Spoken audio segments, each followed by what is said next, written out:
নমস্কার বন্ধুরা, chef Shrabani daily vlog চ্যানেলের পক্ষ থেকে সবাইকে স্বাগত জানিয়ে আজ আবার একটা রেসিপি আপনাদের সাথে শেয়ার করতে চলেছি। আপনারা প্রথম থেকে পুরো ভিডিওটা স্টেপ বাই স্টেপ দেখতে থাকুন। ভালো লাগলে একটা লাইক দিয়ে আমার পাশে থেকে বন্ধুদের সাথে শেয়ার করে দিন। আজকে বানাবো মসুর ডালের বড়া, খুবই কম সময়ে ও অল্প উপকরণে।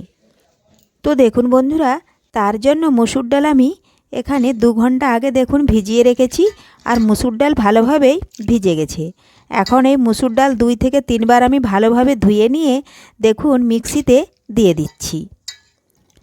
কারণ মসুর ডাল না ধুলে অনেকেই ঘন জল থাকে, সেই জলটা কিন্তু পাউডার জলটা ওটা ফেলে দিতে হবে। এখন আমি মিক্সিতে জল ঝরিয়ে দিয়ে দিচ্ছি। এই দেখুন দিয়ে দিয়েছি। এখন দেব এর মধ্যে গোটা জিরে, কয়েক টুকরো আদা, আর ঝালটা আপনারা আপনাদের পছন্দ মতো দেবেন। আমি এখানে দেখছি একটা কাঁচা লঙ্কা, আপনারা পারলে এর থেকেও বেশি দিতে পারেন, যে যতটাই ঝাল খেতে পছন্দ করেন। তো দেখুন একটু আমি সামান্য জল দিচ্ছি, খুব একটা বেশি জল দেওয়ার দরকার নেই। এখন মিক্সির ঢাকনাটা আমি বন্ধ করে দিচ্ছি, দিয়ে এর একটা পেস্ট বানিয়ে নিচ্ছি। দেখুন বন্ধুরা, বানানো হয়ে গেছে, ঢেলেও নিয়েছি। আর এ দেখুন এর মধ্যে দিয়ে দিলাম আমি পরিমাণ মতো হলুদ গুঁড়ো, আর স্বাদ মতো লবণ, আর 2টো পেঁয়াজ কুচিয়ে রেখেছি, সেই কুচনো পেঁয়াজগুলো আমি দিয়ে দিচ্ছি। দেব একটু লাল লঙ্কার গুঁড়ো।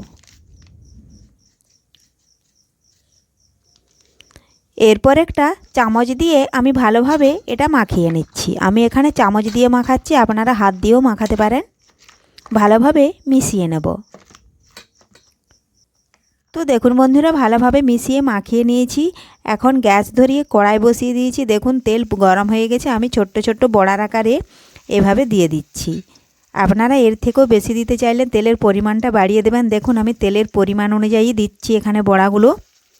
আর আমি এখানে কড়াইটা মিক্সিতে বেটেছি, আপনারা পারলে শিলনোড়াতেও বেটে নিতে পারেন।